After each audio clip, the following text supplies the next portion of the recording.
Comment box में भी लिखें। ये देखिए यहाँ पे पार्टी के जो बड़े प्रभारी हैं, नेता हैं, वो आ चुके हैं। गंगापुर सिटी में मैं सीधी लाइव तस्वीरें दिखा रहा हूँ। क्या कहना चाहेंगे बताइए। खेल मैदान गंगापुर सिटी में यहाँ पे जैसा कि सर आज 10 अप्रैल हो गई और 10 अप्रैल को बीमार में चीफ और आज़ाद समाज पार्टी के राष्ट्रीय अध्यक्ष माननीय एडवोकेट चंद्रशेखर आज़ाद जी यहाँ आज सामाजिक न्याय सम्मेलन को संबोधित करेंगे और उसकी तैयारियों को लेकर आप फिलहाल आप देख रहे हो किस तरह से चल रही है और बड़ा हुजूम जो है उनको सुनने के लिए आज यहाँ पहुँचे। आगे क्या रहेगा प्रोग्राम आगे? यहाँ से जैसे हेलीकॉप्टर लैंड करेगा 12 से 1 बजे के बीच का टाइमिंग हमारा है। उसके बाद में सीधे कार्यक्रम स्थल पहुँचेंगे, जनसभा को संबोधन करेंगे। 2 घंटे का कार्यक्रम है। उसके बाद में वापस एक प्रेस कॉन्फ्रेंस होगी और उसके बाद में ठीक वापस जाएंगे। प्रेस कॉन्फ्रेंस कहाँ पर होगी? कोई प्रेस कॉन्फ्रेंस का वहीं रखेंगे जहाँ कार्यक्रम सभा स्थल पर ही। आपका क्या नाम है सर? मेरा नाम BM सिंह मोखरिया है। मैं मुख्य संदेश वाहक हूँ आज़ाद समाज पार्टी। देखिए आज़ाद समाज पार्टी के मुख्य संदेश वाहक जी से हमने बात करी और यहाँ पर ये प्लेग्राउंड में हेलीपैड बनाया जा रहा है। यहाँ से सभा के लिए हेलीकॉप्टर लैंड करेगा आने के लिए। तो देखिए तैयारियाँ यहाँ पे जोरों पे चल रही है और करीबन तैयारियाँ पूरी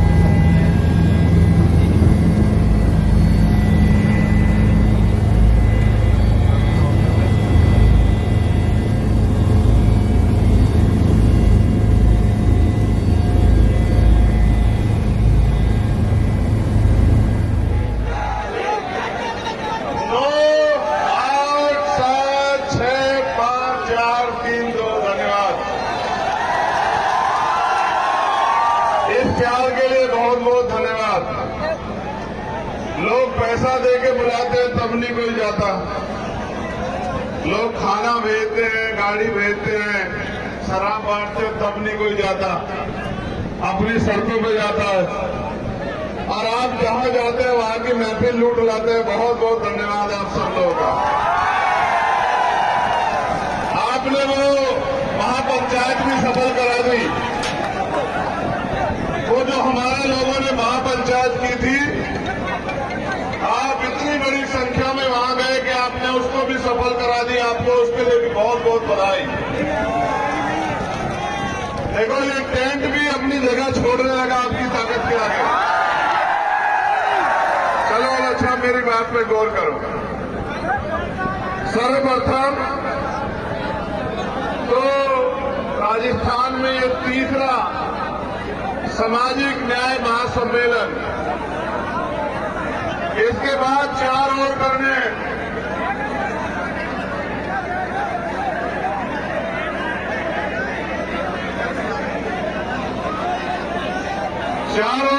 इसके बाद तीसरा है नैनवा, भादरा और अब ये गंगापुर सिटी। इसके बाद 4 और करने, बाकी 4 संभाग में। फिर एक ऐतिहासिक करेंगे जयपुर में, राजधानी में,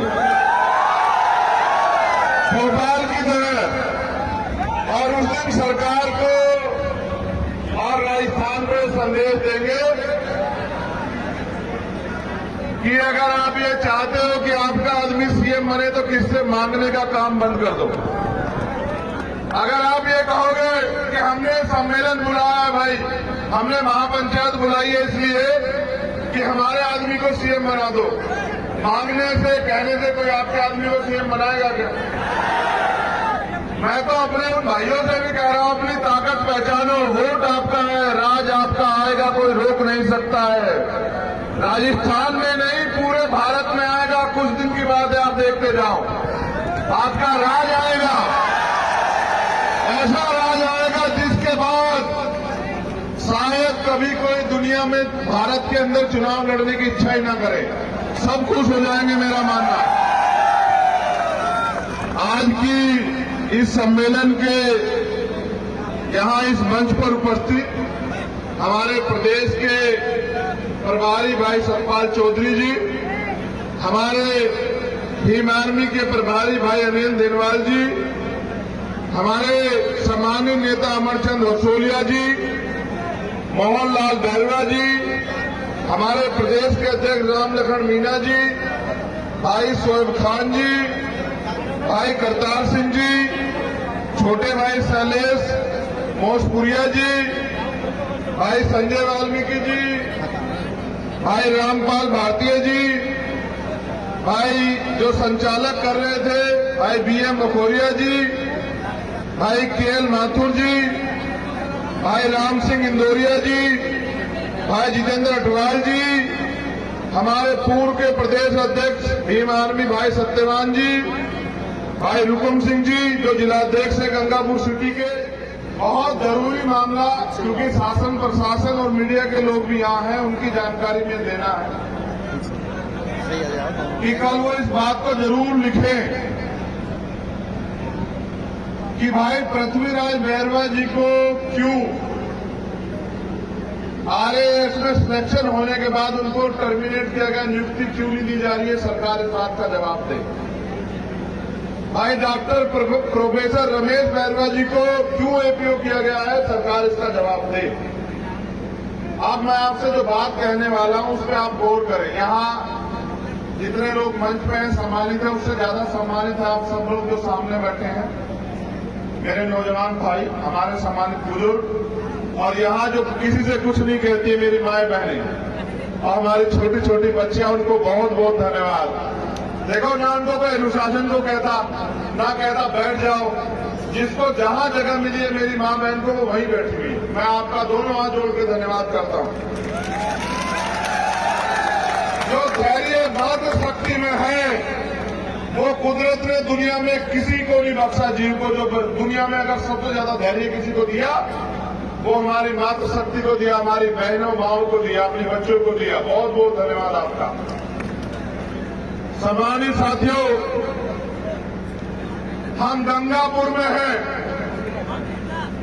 लेकिन पता नहीं हमारे अधिकारों की गंगा कब आएगी। इतने दिन हुए हमें गंगा में डुबकी लगाते हुए, आज तक तो हमारे अधिकारों की गंगा हमारे पास नहीं आई। मैं इस मंच के माध्यम से जो समय समय पर संत महापुरुष जन्मे, मैं उन सभी को भी नमन करता हूं। ये राजस्थान की धरती, यहाँ भी बहुत सारे महापुरुष जन्मे जिन्होंने सामाजिक अन्याय, सामाजिक उत्पीड़न, सामाजिक गैर बराबरी के खिलाफ लड़ाई। मेरे गुरु मान्यवर काशीराम ने हो, मैं इसलिए उनकी बात कर रहा हूं कि आपको आपका इतिहास याद रहे। ऐ मेरे लोगों, आप अपना इतिहास भूल गए हो, मैं आपको इतिहास याद दिलाने के लिए आया हूं। मैं अपने नौजवान इस आंधी से कहना चाहता हूं जो नौजवानों की आंधी यहां बैठी है, तुम में वो दम है कि बड़े से बड़े तानाशाह का तख्ता पलट कर दो। तुम में वो दम है कि बंजर मट्टी को उपजाऊ बना दो, बंजर भूमि का सीधा छीन दो। तुम किसान कमेरों की औलाद हो।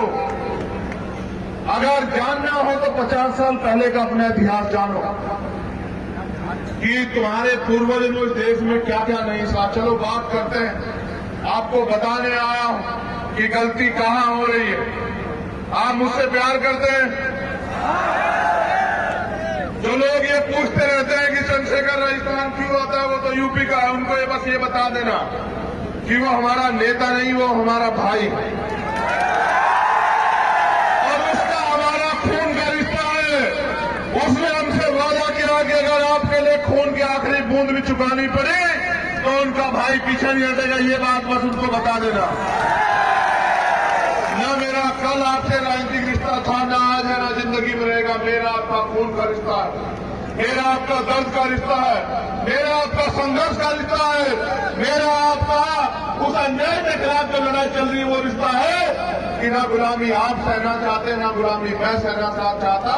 मेरा तो नाम ही आजाद है, गुलाम ना पैदा हुआ, ना जीऊंगा, ना मरूंगा। सम्मानित भाइयों, 14 अगस्त 1947 भारत गुलाम था अंग्रेजों का। मेरी बात पे गौर करना, क्योंकि नौजवान साथी सिर्फ नारे न लगाए, उनके कंधों पे समाज को तराने की जिम्मेदारी है। उनको अपने आप को झुका के अपने समाज को अपने कंधे पे बिठा के ताकतवर बनाना है। और जिसने ठान लिया है, जिसने नीला पट्टा डाल लिया है, उसके ऊपर और बड़ी जिम्मेदारी आ गई है कि वो अपने मान सम्मान को और अपने स्वाभिमान सम्मान को और अपने समाज के अधिकारों को लूटने न दे, उसे झुकने न दे, उसे बिकने न दे, उसको हार न मानने दे। तो मैं बात कर रहा हूं तब की जब हम इस देश में गुलाम हुआ करते थे। 14 अगस्त 1947 हम इस देश में गुलाम थे। गुलाम तो पूरा भारत था, लेकिन पूरे भारत के हर सब लोग अधिकारों से वंचित नहीं थे।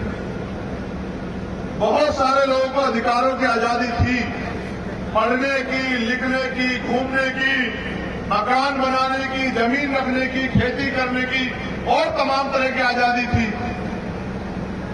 लेकिन जो गुलामों के गुलाम थे ये बहुजन समाज के लोग, जो आज जातियों में बैठ के अपनी एकता को कायम नहीं कर पा रहे। मैं तो बधाई देता हूं कि आपने जोड़ा, आपने SC/ST की महापंचायत की, मुझे बड़ी खुशी हुई। मेरे रूप में ये सब लोग चंद्रशेखर वहीं थे, आपने देखा होगा। मगर देश आजाद हुआ 15 अगस्त 1947 को।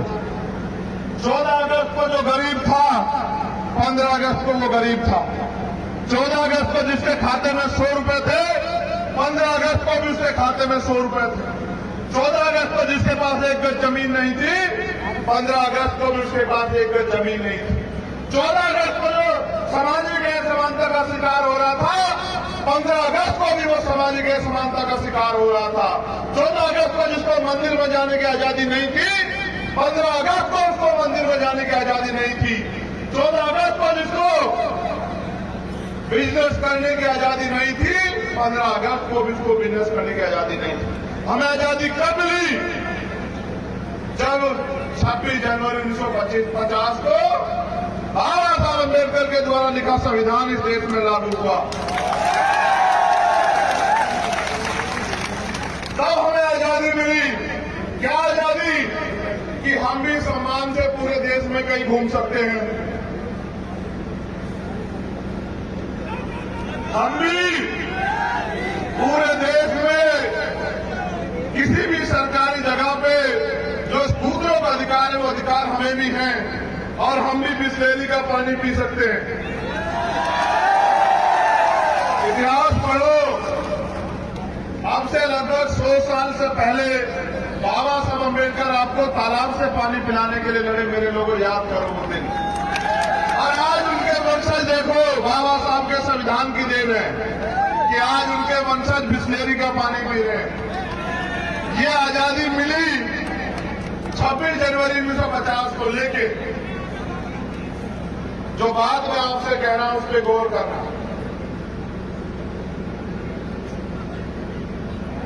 ये आजादी कितने मुकाम तक पहुंच पाई और कितने अधिकारों के लिए आपको संघर्ष करना पड़ा, लड़ना पड़ा, आंदोलन करने पड़े, लाठियां खानी पड़ी, मुसीबतें झेलनी पड़ी। जैसा मैंने आपको बताया कि 26 जनवरी 1950 को आजादी संविधान के जरिए मिली, लेकिन संविधान के साथ ये शर्त रखी गई जो अंतरिम सरकार बनी, पंडित जवाहरलाल नेहरू के नेतृत्व में बिना चुनाव लड़े, उस सरकार ने वादा किया बाबा साहब अम्बेडकर से कि जो संविधान में अधिकार आपने लिखे हैं, जो यो भाग 4 में नीति निर्देश तत्व में जो आपने इनकी तरक्की के लिए योजना बनाई है, जो आर्टिकल 340 में दलितों से भी पहले पिछड़े वर्ग की तरक्की का रास्ता आपने खोला है, जो सभी धर्मों को धार्मिक आजादी आपने दी है, जो किसानों को सर छोटू राम और बाबा साहब अम्बेडकर के रूप में जो गरीबों को जमीन मिले, जिसको चौधरी चरण सिंह जी ने बाद में करके भी दिखाया, वो जमीन रखने का अधिकार जो है वो अंतिम व्यक्ति को भी मिलेगा। ये बात और ये दावा भाजपा सरकार ने किया और बाबा साहब अम्बेडकर ने उन पर भरोसा किया। लेकिन बाबा साहब ने अपने बच्चों को भी कुछ कहा। वो ये कहा, जब उन्होंने पहले हमें वोट का अधिकार दिलाया था, उस वोट के अधिकार के खिलाफ सब लोग थे। कोई कहता था वोट उसको मिलेगी जो लगान देता, कोई कहता वोट उसको मिलेगी जिसका व्यापार हो, कोई कहता वोट उसको मिलेगी जिसकी जाति ऊंची हो, कोई कहता वोट देने का अधिकार उसको मिलेगा जो पढ़ा लिखा हो, जो पैसे वाला हो। लेकिन बाबा साहब ने कहा, क्योंकि वो दूरदर्शी थे, उन्होंने कहा फिर इस देश का लोकतंत्र मजाक बन के रह जाएगा अगर चंद लोग फैसला करेंगे कि किसकी सरकार होगी। तो बाबा साहब ने तर्क देके सहमत किया कि देश के अंतिम व्यक्ति को भी वोट का अधिकार मिलना चाहिए और जनता तय करेगी कि राज किसका आएगा। उन्होंने नारा भी दिया मेरे लोगों आपके लिए कि आज मैंने रानी का पेट चीर दिया है, आज के बाद राजा बैलेट बॉक्स से तैयार होगा, आपकी वोट से तैयार होगा। उन्होंने नारा इसलिए दिया कि उनको ये भरोसा था कि उनकी आने वाली पीढ़ियां पढ़ लिख के अपनी वोट की ताकत को समझेंगी और वो 21वीं सदी में जब 2023 चल रहा होगा वो पंचायत करके हाथ फैला के मांगेगी नहीं कि लाओ हमें मुख्यमंत्री का पद दे दो। वो ऐसे नहीं मांगे, ऐसा भरोसा नहीं था बाबा साहब अम्बेडकर। बाबा साहब अम्बेडकर को भरोसा था कि पढ़ लिख के हमारे लोग समीक्षा करेंगे, आकलन करेंगे, संघर्ष करेंगे और अपनी वोट को संगठित करके भाईचारा बना के प्रदेशों में और देश में अपना राज व्यवस्था जो है लागू करके दिखाएंगे, अपना राज लाके दिखाएंगे। क्योंकि भारतीय संविधान में जो अधिकार आपको मिले हैं नौजवान साथियों, उन अधिकार को लागू, कानूनों को लागू कराने की अगर ताकत किसी के पास है तो वो सत्ता के पास है। जिनकी सरकार होती है वो कानून को अपने तरीके से लागू कराते हैं और जो नए कानून बनने चाहिए आपके अधिकारों के लिए, उनको कानूनों को बनाने की ताकत भी इस पंडाल में नहीं, वो ताकत भी विधानसभा और लोकसभा के पास है। आप लाखों लोगों की भीड़ कर लो और वोट आपको 4 न मिले तो आप कुछ नहीं कर सकते हो। पूरे राजस्थान के बहुजन समाज के लोग भी सड़क पे खड़े हो जाए तो एक कानून नहीं बना सकते, क्योंकि भारतीय संविधान ने कानून बनाने का अधिकार विधानसभाओं को और लोकसभाओं को दिया। बाबा साहब अम्बेडकर को भरोसा था कि उनकी आने वाली पीढ़ी आकलन करेगी, क्योंकि वो ये जानते थे कि जिन लोगों के हाथ में सत्ता है वो मेरे लोगों को कुछ नहीं देंगे, वो बिल्कुल कुछ नहीं देंगे। वो तो मेरे लोगों को जो अधिकार मैंने संविधान में सुरक्षित किए हैं वो तो उनको भी छीनने का काम करेंगे, समय समय पे उनको भी लूटने का काम करेंगे। आज देखो ऐसी ही हालात है। देखो कहते हैं कि न्याय सबका जन्मसिद्ध अधिकार है। आप मुझे जवाब दो और कहो कि चंद्रशेखर झूठ बोल रहे हो हमारे भाई कि इंदर मेघवाल को न्याय क्यों नहीं मिला, आप बताओ मुझे। जब न्याय जन्मसिद्ध अधिकार है तो इंदर मेघवाल को न्याय दिलाने के लिए आपको आंदोलन क्यों करना पड़ा राजस्थान में, आप बताओ। न्याय अगर जन्मसिद्ध अधिकार है तो जितेंद्र मेघवाल को उसकी हत्या की गई, तुम्हारे भाई की, तुम्हारा खून था वो, उसकी हत्या की गई, उसको बकरे की तरह काट दिया गया घेर के। एक बहादुर तुम्हारे भाई को, उसके हत्यारों को सजा दिलाने के लिए तुम्हें आंदोलन क्यों करना पड़ा? तुम इतने बड़े पैमाने पे क्यों झूठे पाली में जाके? मैं आपसे इसलिए पूछना चाहता हूं कि ओम प्रकाश नगर फांसी लगा लेता है क्योंकि उसको लगता है उसको न्याय नहीं मिलेगा। मैं इसलिए आता हूं राजस्थान की ओम प्रकाश नगर लिखता है सुसाइड नोट में कि मेरा भाई आएगा मुझे न्याय दिलाने के, इसलिए आता है चंद्रशेखर आजाद राजस्थान। मैं ये पूछना चाहता हूं, आप लाखों की संख्या में जयपुर में इकट्ठा हुए थे, बताओ कार्तिक भील को न्याय क्यों नहीं मिला? मुझे बताओ, मैं जानना चाहता हूं आपसे। मैं जानना चाहता हूं आपकी पंचायत के एक हफ्ते बाद ही मेरी बहन पूजा को 10 टुकड़ों में जिन्होंने काटा, उनको, उस बहन के परिवार को न्याय कब मिलेगा बताओ। मैं जानना चाहता हूं कि बलौत्रा में जिस बहन को अन्याय का सामना करना पड़ा, उसको जला दिया गया, उसको न्याय कब मिलेगा बताओ। ये मैं जानना चाहता हूं आप लोगों से। उनको भरोसा था बाबा साहब अम्बेडकर को, उनको क्योंकि एहसास था उनके चरित्र में कि ये मेरे लोगों को न्याय नहीं देंगे, अधिकार नहीं देंगे और जो अधिकार में देके जा रहा हूं उनको लूट लूटने का, छीनने का काम करेंगे। इसलिए मेरे लोगों, उन्होंने लूटा पैसा नहीं, तुम्हें करोड़ों रुपए से भी ताकतवर वोट का अधिकार दिया। तुम चाहो तो यहां के मुख्यमंत्री को हरा के उसकी नाक रगड़वा सकते हो, अगर तुम चाहो। ये ताकत बाबा साहब अम्बेडकर ने दी है आपको। और तुम देखना, चुनाव आएगा, मेरी माए बहनें यहां बैठी हैं। देखो, मैं नहीं कहना चाह रहा था, लेकिन कहूंगा। अभी मुख्यमंत्री जी ने कहा कि वो राशन देंगे, आपने सुना ना? राशन देंगे घर तक, सुना आपने? ये भी गैस सिलेंडर सस्ता करेंगे। 4.5 साल कहां थे? 4.5 साल पहले ये अमीर थे क्या सब लोग, जो आज इस 6 महीने में आपको इनका सिलेंडर सस्ता करना है? 4.5 साल आपने राशन नहीं दिया। देखो, सरकारों की निर्दयता यही की नहीं, देश की सरकारों की बता रहा हूं, चाहे बीजेपी की हो, कांग्रेस की हो या किसी और की। मैंने देखा कि दिल्ली में मजदूर किस तरह से अपने घर लौटा। इन सरकारों के पास उनको देने के लिए बसें नहीं थी मेरे लोगों, उनको भेजने के लिए ट्रेन नहीं थी। वो अपने बच्चों को अपनी पीठ पे लादकर खून के आंसू रोते हुए उनके पैरों में छाले पड़ गए, तब वो मेरे मजदूर भाई अपने घरों तक पहुंचे। हजारों लोग जाते जाते मर गए भूख से, एक्सीडेंट करके ट्रेन के आगे नीचे आके। हजारों बहनें, उनकी चप्पलें घिस गई, किस तरह से वो घर पहुंची। निर्दयी सरकारों ने कुछ नहीं सोचा। ये यही थे ना सरकार के लोग, जब आप भूख से मर रहे थे कोरोना काल में, लॉकडाउन लगा था, तब भी तो ये सरकारें यही थी।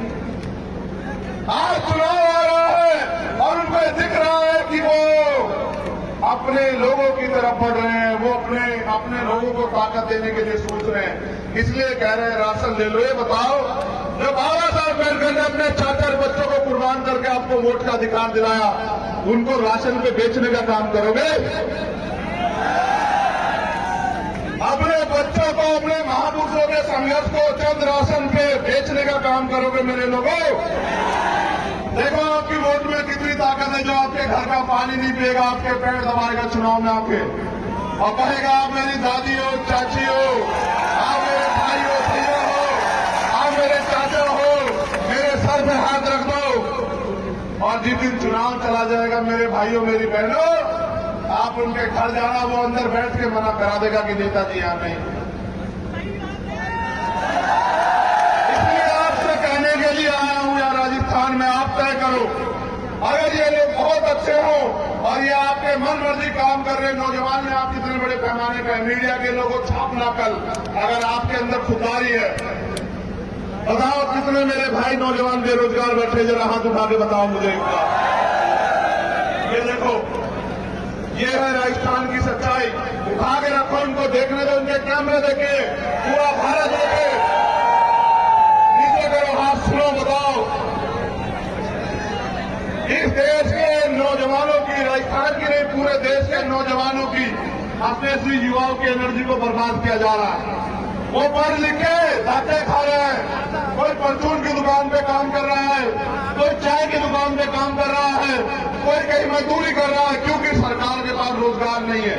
और यहाँ की सरकार, इस सरकार की भी सुनो, यहाँ की सरकार कोई भर्ती ऐसी नहीं जिसका पेपर लीक नहीं होता, कोई भर्ती ऐसी नहीं। 4.5 साल नहीं दिखा।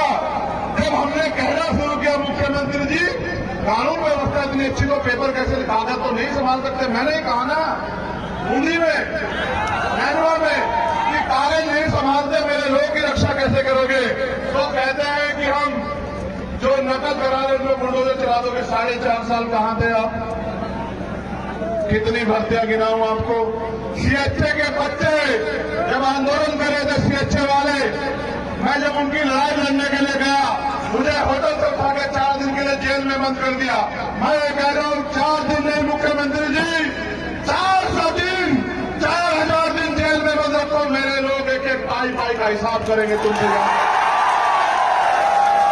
ये तब तक आपके भरोसे थे जब तक इन पे किराए का मकान था। आज इन पे अपना घर है। महापुरुष कह के गए हैं कि लोगों के महलों से अच्छी होती है अपनी झोपड़ी।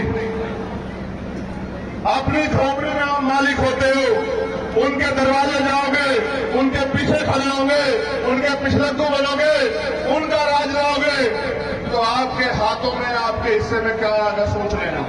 मैंने ये भी कहा और फिर कह रहा हूं, साहब कहा करते थे कि जब वोट फूल वालों को दोगे तो फूल वालों की सरकार आएगी, जब फूल वालों की सरकार आएगी तो वो अपने लोगों को ताकतवर बनाएंगे, रोजगार देंगे, काम देंगे। आपके हिस्से में क्या आएगा? जब वोट पंजे वालों को दोगे तो पंजे वालों की सरकार आएगी, पंजे वाले ताकतवर होंगे, पंजे वाले अपने लोगों को रोजगार देंगे, राशन देंगे, अधिकार देंगे। आपके हिस्से में क्या आएगा? अब मैं आपको बताता हूं, आप अपने वालों को वोट दोगे तो मैंने पहले भी कहा कि मांग पत्र बना के दे दो, जितने लोग यहां बैठे। भारत का संविधान तुमसे झूठ बोला गया, मैं इस बात को सार्वजनिक करना चाहता हूं। वो राशन देके कहते हैं कि हम आप पे एहसान कर रहे हैं, वो राशन देके कहते हैं कि हम आप पे एहसान कर रहे हैं। सच को भी जान लो, तुम गांव जाके बताना, बताओगे नहीं बताओगे? पहले सुन लो क्या बताना। बजट समझते हो? बजट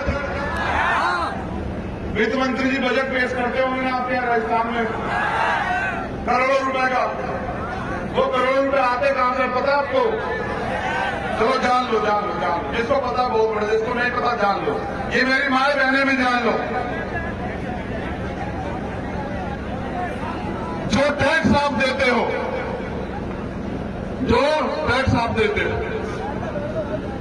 वो टैक्स प्लस जो प्राकृतिक रिसोर्स है यहाँ, उन रिसोर्स से जो आमदनी होती है, चाहे वो सरकारी कर्मचारियों पर टैक्स हो या आम आदमी पर टैक्स हो। टैक्स कैसे होते हैं ये भी बता देता हूं। कई तरह के टैक्स होते हैं। आप घर में माचिस खरीदते हो ना, उस पर टैक्स जाता है। आप बाल काले कराते हो ना, उन पर टैक्स जाता है। आप ये शर्ट पहनते हो ना, इस पर टैक्स जाता है। अब तो ऐसी निर्दय सरकार केंद्र में बैठी हो तो दूध, दही, लस्सी में भी टैक्स लगाने लगी, खाने पीने पे भी, आटे पे भी। तो जो टैक्स आप देते हो वही पैसा इकट्ठा होके और जो प्राकृतिक रिसोर्स है वही बजट बनता है। वो जो करोड़ों रुपए जिनकी घोषणा होती है, इसका मतलब आपका पैसा आपको देने का नाम सरकार है और सरकार उस पर एहसान करती है कि हम आपको कुछ दे रहे हैं। देखो और सुनो, एक आदमी कम से कम 1000 रुपए का टैक्स बिना कुछ ज्यादा खर्चा किए सरकार के खाते में भेजता है। एक आदमी, एक छोटा सा बच्चा जिसकी कोई इनकम नहीं है, जो बोलना भी नहीं सीखा, उसकी दूध की बोतल पे टैक्स लगता है। वो डायपर पहनता है, उस पर टैक्स लगता है। वो जो कपड़े पहनता है, उस पर टैक्स लगता है। यानी कि एक छोटा बच्चा 1 साल का, वो भी हजारों रुपए का टैक्स एक साल में सरकार को देता है, 1 महीने में देता है। अगर साल का हिसाब बनाए तो 12,000 रुपए का टैक्स। मैं तो छोटी बात बता रहा हूं। और सरकार आपको राशन कितने पैसे का दे रही होगी जरा बता दो? कितने पैसे का राशन दे रही होगी? 200 रुपए का। अब देखो कितनी बढ़िया बात है। मेरी माँ भी समझ जाएगी इस बात को, जो ना पढ़ी लिखी हो वो भी समझ जाएगी। माँ, अगर मैं तुझसे 1000 रुपए लूं और 200 रुपए तुझे वापस दूं तो तेरे पैसे मेरी तरफ है या मेरे भी पैसे तेरी तरफ है? ये बता दे बस। किसके पैसे किसकी तरफ है बताओ? अगर किसी माँ ने या भाई ने मुझे 1000 रुपए दिए और मैंने उसको 200 रुपए वापस लौटा दिए तो किसके पैसे किसकी तरफ है? आपके 800 रुपए मेरी तरफ है। आप 1000 रुपए का टैक्स देते हो महीने में, एक आदमी। सरकार 200 रुपए का राशन देती है, फिर भी आंख दिखाती है, आपका पैसा आपको दे रही है, 800 जेब में भी रख रही है और फिर कह रही है कि हम आपको राशन दे रहे हैं। मैं आपको बताता हूं कि भारत का संविधान दुनिया का सबसे अच्छा संविधान है और वो संविधान अंतिम व्यक्ति को भी रोटी, कपड़ा, मकान, इन तीनों चीजों की गारंटी देती है कि हर व्यक्ति को रोटी मिलेगी भरपेट, हर व्यक्ति को पहनने के लिए कपड़ा मिलेगा और हर व्यक्ति को ढकने के लिए सर, छत मिलेगी, मकान मिलेगा। ये गारंटी कौन देता है? सरकार नहीं देती। कौन देता है? संविधान देता है। उसी संविधान के अनुसार सरकारें बनती हैं। ये आपसे झूठ बोलते हैं, ये आगे आपको गुमराह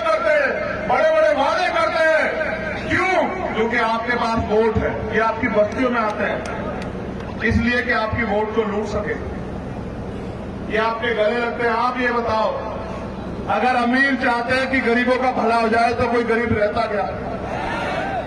ये माए सुने, ये मेरी बहनें सुने, अमीरों के कुत्ते घी खाते हैं, अमीरों के कुत्ते एसी में सोते हैं और मेरे लोगों के तन पे कपड़ा नहीं दिया है सरकारों ने हमें। ये है सच्चाई देश की और ये सच्चाई है प्रदेशों की। पीने के लिए मेरे लोगों में पानी नहीं है, इनका कुत्ता जो है बिस्लेरी में नहाता है। ये है सच्चाई देश की।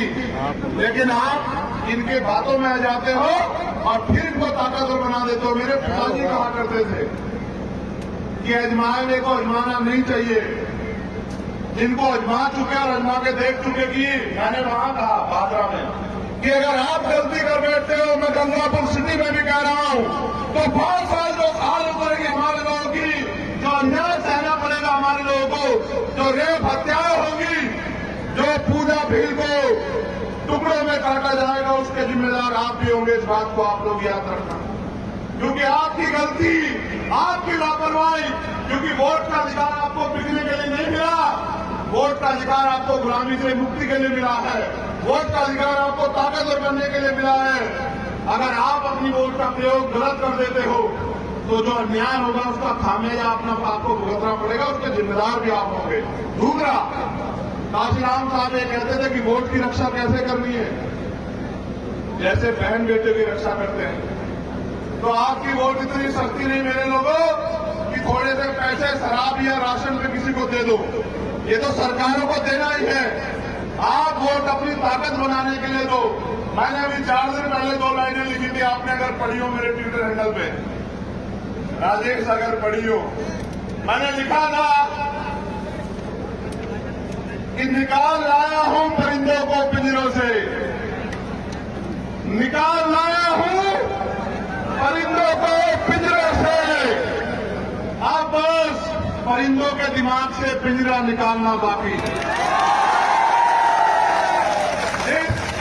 गुलामी बेबसी में आपका अपना मकान न होने के कारण आप लोग रह रहे थे, उस कमरों से आपको निकाल लाया हूं मैं।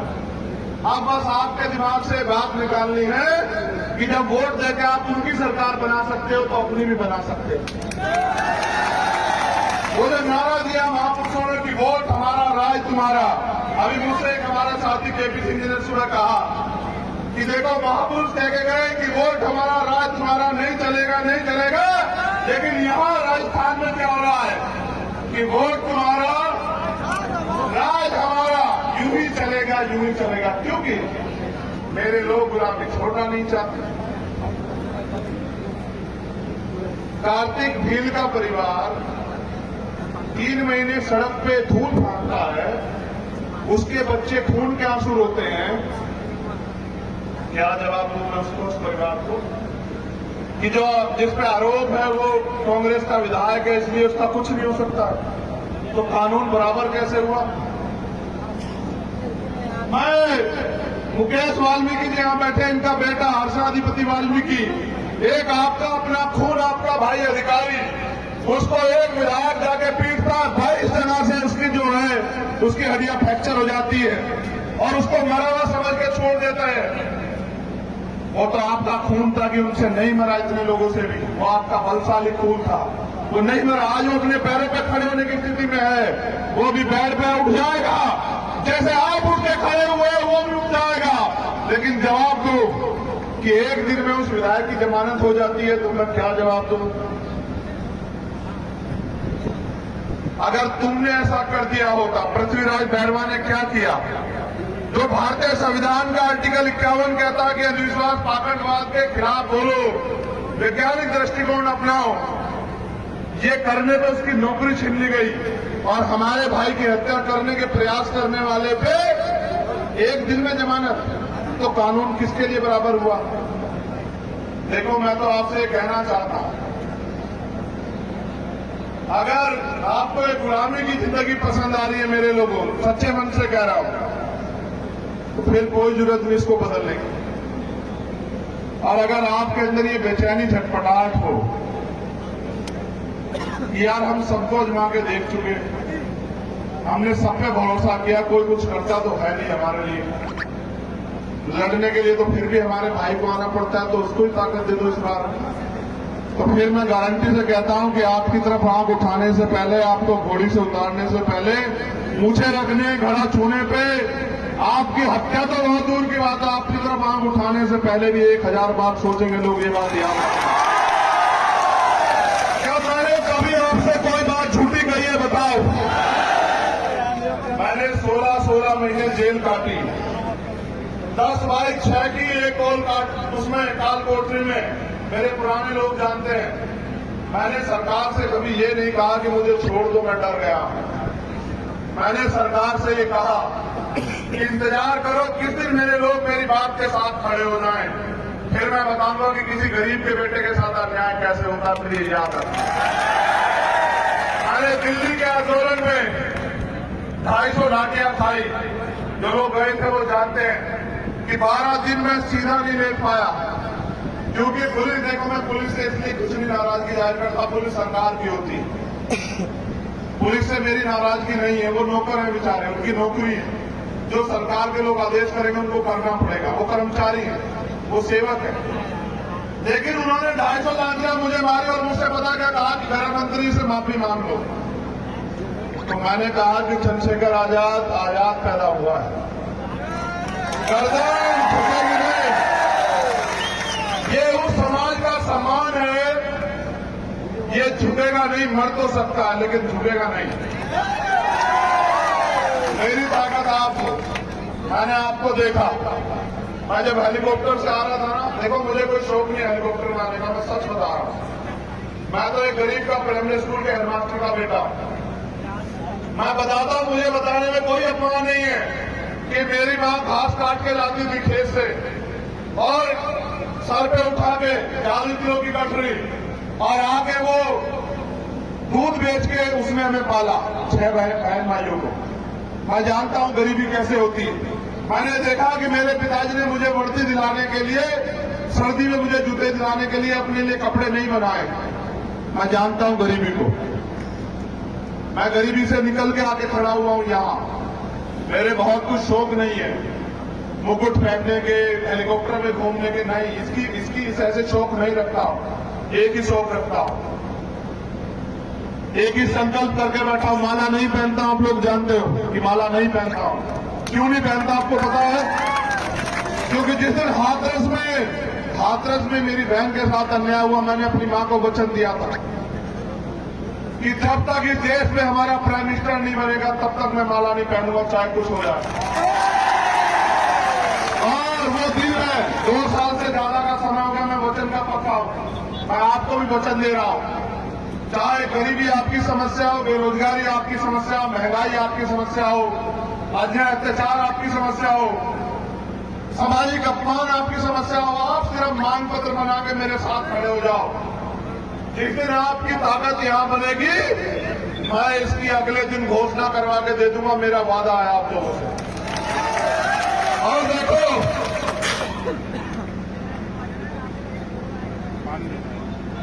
मुझे यहां से एमपी एमएलए भी नहीं बनना यार भाई, ये भी मेरी इच्छा नहीं है ईमानदारी से कि मुझे एमपी एमएलए बनना है।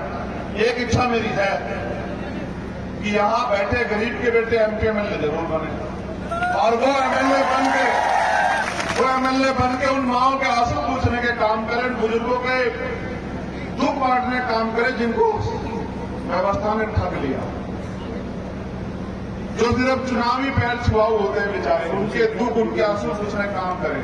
देखो तो जाके सही कि जब गरीब अपनी बेटी की शादी करता है तो साहूकार से पैसा लेता है उधार, और फिर सालों उसकी पीठ जो है छल्ली हो जाती है उस उधार को उतारने में। अगर अपने बच्चे को डॉक्टर इंजीनियर बनाना चाहे तो वो उधार लेता है, लोन लेता है, कर्जा लेता है, उसकी जमीन गिरवी रख जाती है और ताकतवर उसकी जमीन छीन लेता है।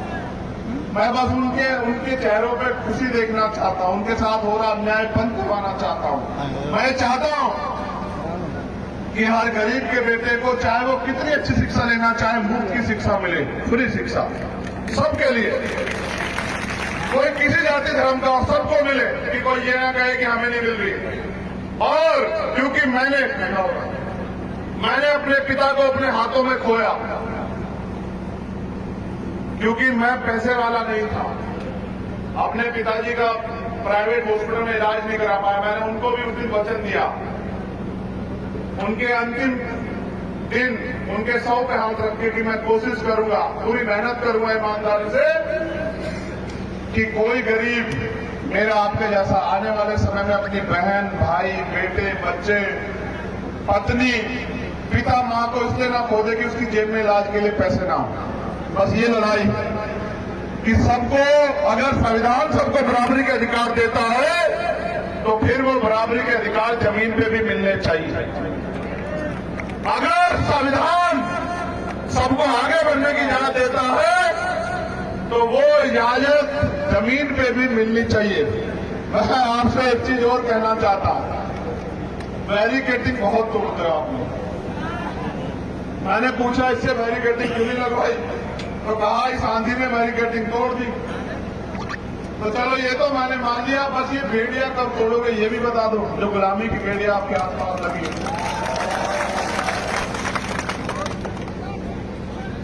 देखो एक कहानी सुनाता हूं, शायद आप समझ जाओ कि गुलामी किसे कहते हैं।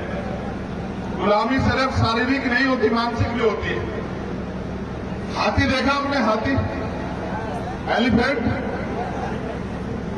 हाथी जब छोटा होता है ना, बच्चा होता है, उसके पैर में एक मोटी सी संखल बांधते हैं, देख लेना मोहब्बत को, किसी को देखना, और उसको मजबूत खूंटे से बांधते हैं। वो पूरी जोर लगाता है लेकिन उस संकल्प को तोड़ा नहीं पाता। उसके दिमाग में ये बात घर कर जाती है कि ये संकल्प तू तोड़ नहीं सकता। फिर हाथी बड़ा हो जाता है, जब वो सारी संकल्प तोड़ सकता है, लेकिन फिर उसके पैर में एक छोटी सी रस्सी बांधते हैं। बस ये गुलामी उसके साथ दिमाग में रहती है कि वो इस रस्सी को तोड़ नहीं सकता। आपके दिमाग में भी ये गुलामी बैठ गई है कि भाई हम अपना विधायक नहीं जिता सकते, हम अपनी सरकार नहीं बना सकते। आप ये बताओ, वोट आपका है, आपके वोट से विधायक बनेगा, तो भाई आप जब दूसरों का बनाते हो तो अपना क्यों नहीं बना सकते? देखो एक और आपसे कह रहा हूं, मैंने ये प्रदेश स्तर पे, राष्ट्रीय स्तर पे भी किया कि जब तक हम जाति के आधार पर तोड़े गए लोगों के साथ, जो हमारा अपना ही सब परिवार है, जिनको हम यहाँ संविधान के अनुसार दलित पिछड़ों के रूप में जानते हैं, आदिवासियों के रूप में जानते हैं, अल्पसंख्यकों के रूप में जानते हैं, जिनको हम संविधान से पहले शूद्रों के रूप में जानते थे, जब तक हम उनमें भाईचारा नहीं बनाएंगे, जब तक हम एक दूसरे के साथ नहीं खड़े होंगे, जब तक हम किसान का, मेरे लोग देखो याद करो, बाबा साहब अम्बेडकर और सर छोटू राम मिलके लड़े नहीं लड़े? जब मिलके लड़े तभी तो गरीबों पे जमीन आई।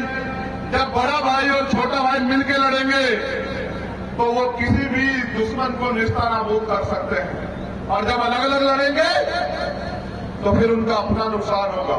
मेरा प्रयास यहां चल रहा है कि बड़े और छोटे भाई सब मिलकर लड़े। मैंने इसका प्रयास पहले किया, जिन्होंने पंचायत की उनको भी ये सीख हमने दी कि हमने राम लखन मीणा जी, जो हमारे पढ़े लिखे आदिवासी समाज के प्रोफेसर है, हमारे भाई है, मैंने उनको कहा कि आप नेतृत्व करो, हम इन SC/ST के लोगों को सबसे पहले इकट्ठा करेंगे, आप आगे बढ़ो, हमारे लोग सब लोग मिलकर आपको आगे बढ़ाएंगे।